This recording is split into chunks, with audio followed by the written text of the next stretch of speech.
कल से 17वें लोकसभा के पहले सेशन का आगाज होने जा रहा है। हुकूमत की जानिब से इजलास को एहसन तरीके से चलाने के लिए ऑल पार्टी मीटिंग तलब की गई थी। हुकूमत ने अपोजिशन पार्टियों से एक नशस्त में 3 तलाक समेत अहम बिलों की मंजूरी के लिए ताउन तलब किया। दूसरी जानिब ऐवान में हिकमत अमली को लेकर अपोजिशन लीडरों के बीच अदम इत्तेफाक नजर आ रहा है।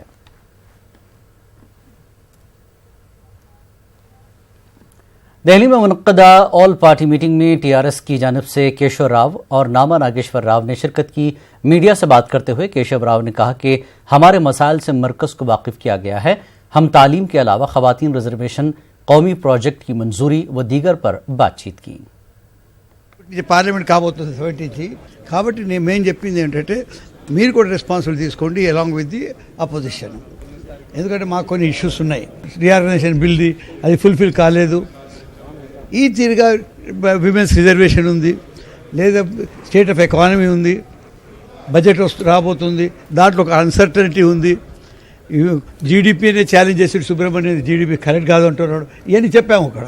ఇవన్నీ కాబట్టి అన్సర్టనిటీ పోవాలంటే ఎక్కడనో ఒక సర్టనిటీ రావాలి. దాని గురించి బాధ్యత ప్రభుత్వం తీసుకోవాలి. అప్పుడు మనందరం కలిసి మాట్లాడుకోవచ్చు. ఏదైనా కానీ ప్రతి వాళ్ళు కోరుకునేది ఏంటంటే పార్లమెంట్ చాలా స్మూత్గా నడవాలా. हैदराबाद के इलाके निकलस रोड पर रोड सेफ्टी वॉक का एहतमाम किया गया। टूकरन को रियासती वजीर ट्रांसपोर्ट प्रशांत रेड्डी ने हरी झंडी दिखाई। किम्स अस्पताल के रोमाटोलॉजी डिपार्टमेंट की जानिब से मुनक्कदा वॉक में आवाम की कसीर तादाद मौजूद थी। रियासती वजीर ट्रांसपोर्ट प्रशांत रेड्डी ने कहा कि आइंदा 1 हफ्ते के दौरान अहम शाहराहों पर जेब्रा क्रॉसिंग लाइन्स लगाए जाएंगे। इसके अलावा हाईवेज पर हर 100 किलोमीटर की दूरी पर ट्रॉमा सेंटर की तामीर की जाएगी। Good morning Hyderabad, good morning all of you. Namaste. Individual గా మనకే సెల్ఫ్ అవేర్నెస్ రావాలి. ఓన్లీ 22K రన్లో ఈ స్పీచ్లు కాకుండా దాన్ని ఆచరణలో పెట్టాలని ఒక గొప్ప మాట చెప్పి నేను కూడా దాన్ని రిపీట్ చేస్తా ఉన్నా మీ అందరితో. అట్లీస్ట్ ఇక్కడ ఉన్న ఇంతమందిని ట్రాఫిక్ రూల్స్, చట్టాలు తెలుసుకొని మన కోసం, మన ప్రాణం కోసం, మన జీవితం కోసం మనం ఇవాళ చెప్పుకున్నటువంటి మనం ఫాలో కావాలని, మనం ఆచరణలో పెట్టాలని నేను మీ అందరి పక్షాన భావిస్తా ఉన్నా. ఎందుకంటే ఒక వ్యక్తి చనిపోతే ఆ కుటుంబానికి కూడా మొత్తం కుటుంబమే ఇబ్బందుల్లో పడుతుంది. ఎక్కువ యాక్సిడెంట్స్ ఇవాళ రోడ్స్ మంచిగా ఉన్న ఓఆర్ఆర్ పైన జరుగుతూ ఉన్నాయి. బికాజ్ మన కంట్రోల్ లేదంతే, మన సెల్ఫ్ కంట్రోల్. ఎస్ 100 లిమిట్ ఉంది, 120 లిమిట్ ఉంది, let us go, let us follow it అని చెప్పి మనకే సెల్ఫ్ అవేర్నెస్ రావాలి. Cyberabad police commissioner VC Sajjanar ने कहा कि पुलिस ओहदेदारों पर दबाव कम करने के लिए रोजाना 30 मिनट का योगा प्रोग्राम मुनक्किद होगा। 21 जून को इंटरनेशनल योगा डे मनाया जाएगा। इसके पेश नज़र आज महकमा आयुष की जानिब से गच्चीबावली फ्लाईओवर पर साइबराबाद पुलिस कमिश्नर ने योगा प्रोग्राम का इफ्तिताह किया। गच्चीबावली फ्लाईओवर पर मुनक्कदा योगा प्रोग्राम में कमिश्नर ने भी शिरकत की। उन्होंने कहा कि सेहतमंद रहने और दबाव से छुटकारा पाने के लिए योगा ज़रूरी है। वहीं दूसरी जानब महकमा आयुष की कमिश्नर वर्षनी ने मीडिया से बात करते हुए कहा कि रवा माह 19 तारीख को चार मीनार के दामन में योगा वॉक और 20 जून को तेलंगाना फूड फेस्टिवल और 21 जून को गच्चीबावली स्टेडियम में योम योग मनाया जाएगा। మనం కూడా డిపార్ట్మెంట్లో కూడా ప్రతిరోజు ఈవినింగ్ 4 to 5 మన క్యాంపస్లో కూడా 1 గంట అందరూ కూడా అవైలబుల్ ఉన్న స్టాఫ్ మెంబర్స్ కూడా మనం యోగా నేర్పించడం జరుగుతుంది. ఒక ప్రొఫెషనల్ టీచర్ వచ్చి అక్కడ నేర్పిస్తున్నారు. ఎందుకంటే పోలీసులో చాలా స్ట్రెస్, స్ట్రెయిన్ ఉంటుంది. సో ఇదంతా అధిగమించడానికి మనం అందరూ కూడా ఈ యోగాని చేయడం జరుగుతుంది. ప్రజలందరూ కూడా ఇది ఒక రోజు సెలబ్రేషన్ కాకుండా వాళ్ళు ప్రతిరోజు కూడా ఒక హ్యాబిట్గా చేసుకోవాలని చెప్పి ప్రజలందరూ కూడా కోరుతున్నాను. ముఖ్యంగా మంచి కార్యక్రమం ఏర్పాటు చేసిన మన ఆయుష్ కమిషనర్ గారు వర్షిణి గారు, వాళ్ళు director, additional directors, principals, Ayurveda, naturopathy, Unani వాళ్ళందరూ కూడా పేరుగా అభినందిస్తున్నారు. 19వ తారీఖు చార్మినార్ దగ్గర again yoga walk cum Charminar వైపు చుట్టూ హెరిటేజ్ మాన్యుమెంట్ కాబట్టి అక్కడ కూడా మన ప్రోగ్రామ్ జరగబోతుంది. అది 19 మార్నింగ్ 6:30 నుంచి మొదలవుతుంది. అది తర్వాత 20వ తారీఖు మన నేచర్ క్యూర్ హాస్పిటల్ ప్రిమైసెస్ లోపల మన యోగా అంటే ఆహారమే మనకి మందు అన్న కాన్సెప్ట్తో పాటు ఒక తెలంగాణ ఫుడ్ ఫెస్టివల్ అని మనం జరిపిస్తున్నాము. అది జనరల్ పబ్లిక్ కూడా వాళ్ళు ఎంట్రీ ఫ్రీ ఉంటుంది, వాళ్ళందరూ రావాలి అని కోరుకుంటున్నాము. అదేవిధంగా 21వ తారీఖుకి అందరూ పాల్గొని ఈ ప్రోగ్రామ్ని గ్రాండ్ సక్సెస్ కావాలి అని అనుకుంటున్నాము. तेलंगाना व आंध्र प्रदेश में गर्मी की लहर बरकरार है। महकमे मौसमियात की इतला के मुताबिक 18 जून तक गर्मी उरूज पर रहेगी। रियल टाइम गवर्नेंस सोसाइटी की ओहदेदारों ने बताया कि आंध्र प्रदेश में 18 जून तक गर्मी की लहर बरकरार रहेगी। गर्म हवाओं का सिलसिला भी जारी रहेगा। महकमे मौसमियात के ओहदेदारों ने चौकसी इख्तियार करने का आवाम को मशवरा दिया है। तेलंगाना व आंध्र के मुख्तलिफ मकामात पर आज 46 डिग्री दर्जे हरारत रिकॉर्ड हुआ, जबकि आंध्र प्रदेश के साहिली अजला में 45 डिग्री दर्जे हरारत रिकॉर्ड हुआ। 19 जून को तेलुगु रियासतों में मानसून की आमद होगी। 19 जून से 24 जून तक भारी बारिश की पेश क़यासी की गई है।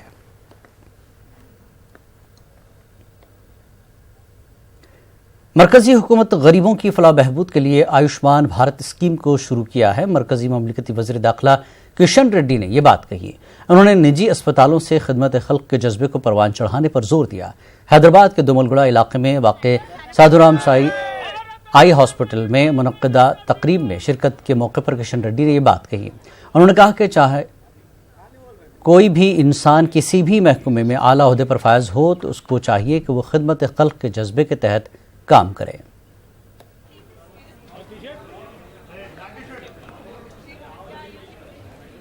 मैं बताना चाहता हूँ 15 साल लगभग 14 साल पहले ही हमारे जितने भी अंबरपेट के स्कूल्स में सभी बच्चों का मैं आई टेस्ट करवाया।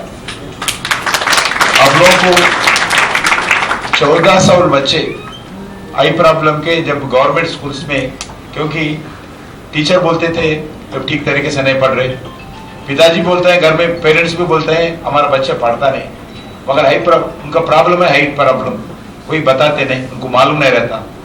फिर मैं हर स्कूल में टेस्ट करवाया, 1400 बच्चों को प्रॉब्लम था, उसमें लगभग 700 लोगों का ऑपरेशन भी करवाया। इस हॉस्पिटल को बढ़ाना है। मैं जरूर आदरणीय मुख्यमंत्री जी से बात करूंगा इस विषय पर जो आपको बताए लैंड के लिए, क्योंकि ये छोटा है। जो भी काम सेंट्रल गवर्नमेंट से हम करने का है, मैं सेंट्रल गवर्नमेंट में हूँ, जरूर मैं जो भी इस साधुराम हॉस्पिटल के लिए हो, हैदराबाद के लिए हो, तेलंगाना के हित के लिए, तेलंगाना के विकास के लिए, तेलुगु प्रांतों के लिए मैं जरूर साथ देता हूँ।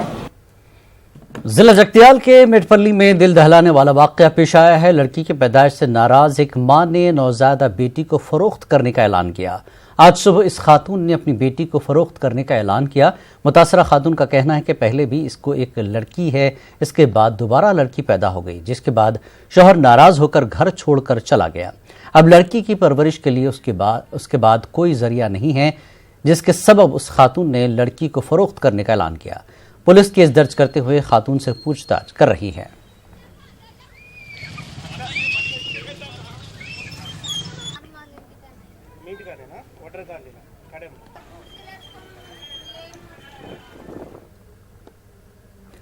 पांच दहाइयों तक हिंदी फिल्मी मौसीकी को अपनी शराकत से मालामाल करने के बाद उस्ताद मौसीकार मोहम्मद यासीन खान अपने जाए पैदाश हैदराबाद में मुकीम है। मोहम्मद यासीन खान आजकल हैदराबाद में वायलिन पर पेश करदा सूफियाना मौसीकी की धुनों के जरिए हर खास व आम से दाद हासिल कर रहे हैं।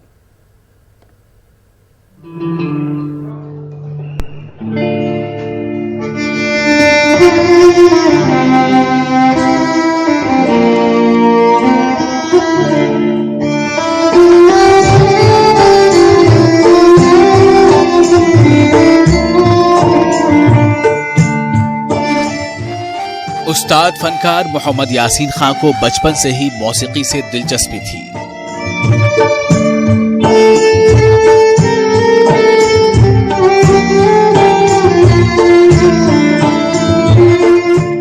इनका ताल्लुक रुबाब के माहिर उस्ताद अब्दुल गफूर खान के खानदान से है। मौसीकी की इब्तदाई तालीम के बाद मोहम्मद यासीन खान ने मुंबई का रुख किया और एक तवील अरसे तक हिंदी फिल्मों की मौसीकी को अपनी एयानत से मालामाल किया। मोहम्मद यासीन खान को मौसीकी के आला रुबाब का उस्ताद भी समझा जाता है। मोहम्मद यासीन खान ने शोले, धर्मात्मा और उमराव जान के अलावा बेशुमार हिंदी और साउथ की फिल्मों की मौसीकी के लिए अपना ताउन पेश किया है।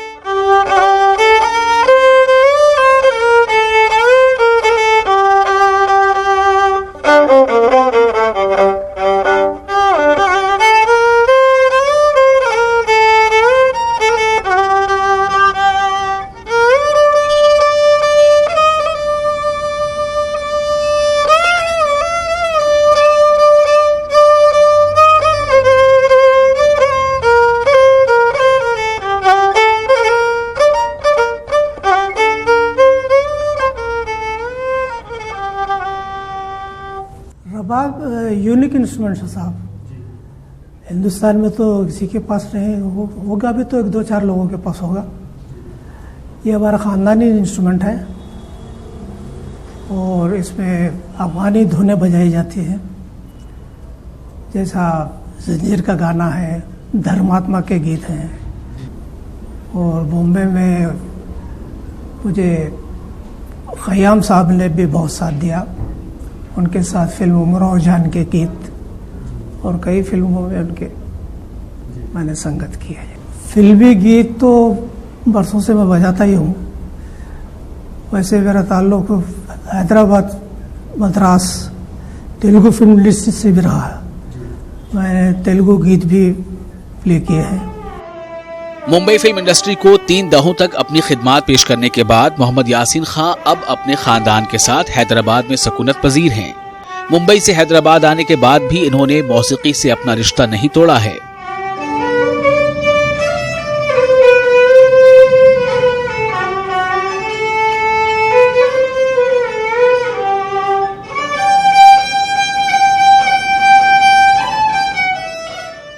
खां साहब जहां अपने मखसूस अंदाज में फिल्मी व गैर फिल्मी का मुजाहरा पेश करते हैं, वहीं आजकल वायोलिन पर अपने मसहूर कुन अंदाज में सूफियाना धुनें भी पेश कर रहे हैं।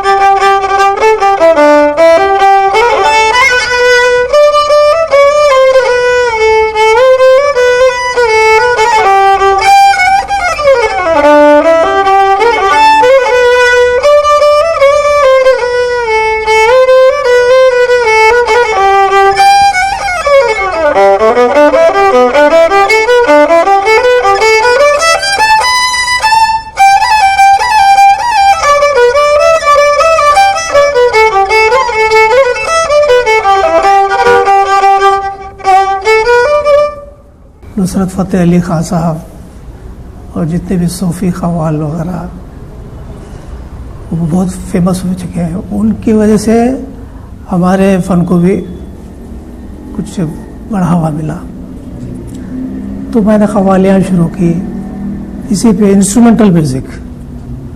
तो तकरीबन आजकल मुझे इंस्ट्रूमेंटल म्यूज़िक के लिए बुलाया जाता है। इन दिनों हैदराबाद में मुख्तलिफ समाजी और मजहबी इज्तिमात के मौके पर मुनक़िदा सूफियाना मौसीकी की महफिलों में यासीन साहब को कव्वाली, नात, हम्द और दूसरे असनाफ की मकबूल धुनों को पेश करते हुए और दाद हासिल करते हुए देखा जा सकता है।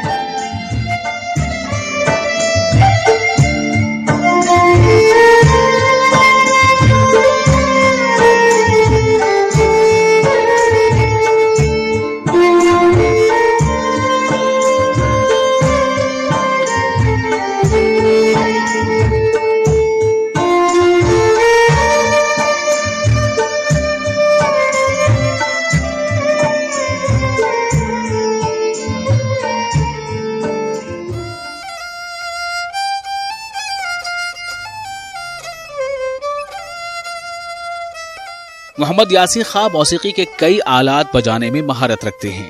इन्हें फख्र है ये जनूबी हिंद के वाहिद ऐसे शख्स हैं जो रुबाब बजा सकते हैं। मोहम्मद यासीन खां ने इस बात पर मुसर्रत का इजहार किया कि आजकल ऑर्केस्ट्रा की बजाय इंस्ट्रूमेंट्स पर मौसीकी को सुनने के रिवाज को मकबूलियत हासिल हो रही है। न्यूज़ 18 उर्दू के लिए हैदराबाद से अनीसुर रहमान खां की रिपोर्ट।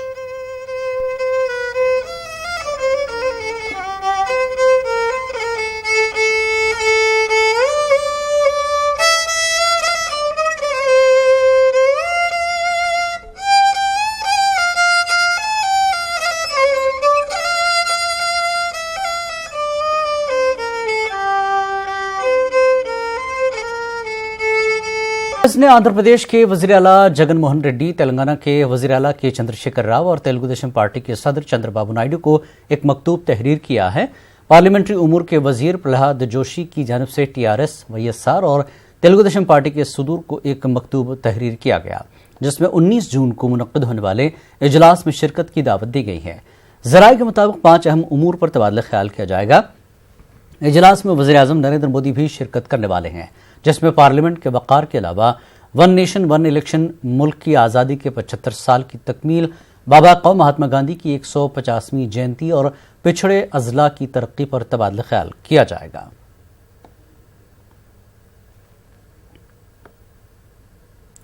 ऑल पार्टी इजलास में वाईसीपी की जानिब से विजय साई रेड्डी और पेद्दी मिथुन रेड्डी ने शिरकत की। इन दोनों लीडरों ने एपी को खुसूसी रियासत का दर्जा देने के अलावा बीसी तबके की फलाह बहबूद के लिए इक़दाम करने पर जोर दिया। వైఎస్ఆర్ కాంగ్రెస్ పార్టీ గత కొన్ని సంవత్సరాలుగా రాష్ట్రం విడిపోయినప్పటి నుంచి ఏ రకంగా అయితే రాష్ట్రానికి ప్రత్యేక హోదా అన్నటువంటిది ప్రాణవాయువు అని బలంగా నమ్మి ప్రత్యేక హోదా లేకుండా రాష్ట్రం యొక్క మనుగడయే ప్రమాదంలో పడుతుంది అన్నటువంటి సిద్ధాంతాన్ని బలంగా నమ్ముతూ గత కొన్ని సంవత్సరాలుగా ఏ రకంగా అయితే పోరాటం సాగిస్తూ ఉందో అదే రకంగా ఈరోజు కూడా ఇప్పుడున్నటువంటి రెవెన్యూ డెఫిసిట్ వల్ల అయితేనేమి రాష్ట్రం ఇండస్ట్రియల్గాను పారిశ్రామికంగాను సేవా రంగంలోనూ వ్యవసాయ రంగంలోనూ అన్ని విధాలా వెనుకబడి ఉన్నటువంటి ప్రాంతం కనుక ప్రధానమంత్రి గారికి విజ్ఞప్తి చేయడం జరిగింది। ఆంధ్ర రాష్ట్రానికి అప్పట్లో బీజేపీ ప్రతిపక్షంలో ఉండి కాంగ్రెస్ పార్టీ ఏ రకంగా అయితే ప్రత్యేక హోదా విభజన సమయంలో హామీ ఇచ్చారో ఆ హామీని నెరవేర్చమని కోరడం జరిగింది। दिल्ली में मुनक्कदा कुल जमाती इजलास में तेलुगुदेशम पार्टी की जानिब से रुकने पार्लियामेंट गल्ला जयदेव ने शिरकत की। इजलास में शरीक गल्ला जयदेव ने आंध्र प्रदेश की खुसूसी रियासत का दर्जा देने के अलावा रियासत की तकसीम के कानून पर अमलावरी की बात कही। सभा राज्यसभा पार्लियामेंट स्मूथ గా జరగాలంటే ప్రొడక్టివ్ గా ఉండాలంటే ఏమేం చేయాలో ఎట్టుండాలని డిస్కషన్ జరిగింది। మరీ తక్కువ టైం ఇస్తే పార్లమెంటరీ డిబేట్ క్వాలిటీ కూడా తగ్గిపోతుంది।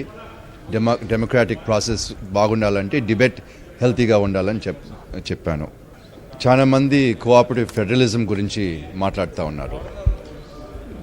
ఈ సబ్జెక్ట్ పైన కూడా కోఆపరేటివ్ ఫెడరలిజం టెస్ట్ అంటే ఇప్పుడు మన ఆంధ్రప్రదేశ్లో post bifurcation issues post bifurcation financial crisis జరిగేటప్పుడు ఈ cooperative federalism is being put to the test.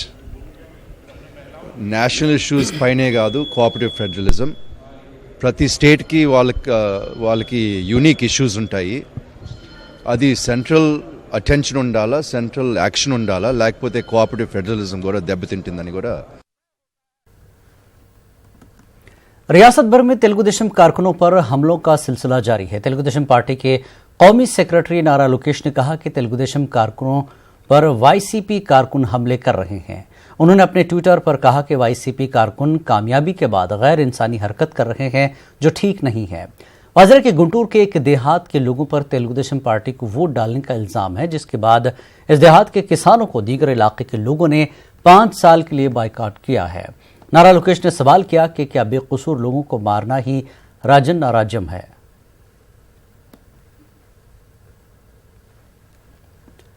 Telugu Desam में फायदेमंद बारिश के लिए विशाखापट्टनम में मुसलमानों ने नमाज इस्तिस्का का अहतमाम किया है। विशाखापट्टनम के कदीम शहर में वाक़ ईदगाह में हज़ारों मुसलमानों ने खुसूसी नमाज अदा की और फ़ायदेमंद बारिश के लिए खुसूसी दुआ की। वाज़रा के दोनों तेलुगु रियासतों में गर्मी शबाब पर है। गुज़श्ता साल भी मुनासिब बारिश न होने के सबब पानी की किल्लत हो गई थी। इस बार बारान रहमत के लिए खुसूसी दुआ की गई।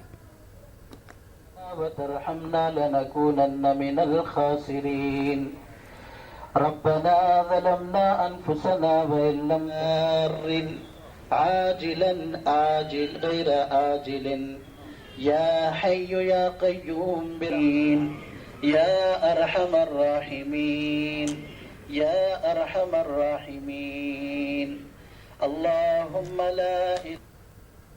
चंद्रगिरी के रुकन असेंबली व सरकारी विप चेवी रेड्डी भास्कर रेड्डी ने तिरुपति अर्बन डेवलपमेंट अथॉरिटी के चेयरमैन के तौर पर अपने ओहदे का जायजा लिया। आज उन्होंने तिरुपति अर्बन डेवलपमेंट अथॉरिटी के दफ्तर पहुंचकर खुसूसी पूजा की। इसके बाद मुख्तलिफ मजहबी रहनुमाओं का आशीर्वाद लिया। मुस्लिम मजहबी रहनुमाओं ने भी नवमुंतखबा चेयरमैन के लिए खुसूसी दुआ की।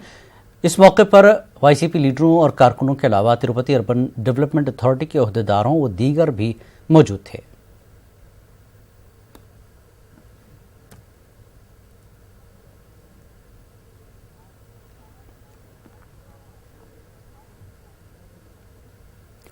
आलमी क्रिकेट कप 2019 का सबसे बड़ा मुकाबला मैनचेस्टर के ओल्ड ट्रैफर्ड ग्राउंड में चल रहा है, जिसमें हिंदुस्तान और पाकिस्तान आमने सामने हैं। पाकिस्तान ने टॉस जीतकर हिंदुस्तान को बैटिंग की दावत दी।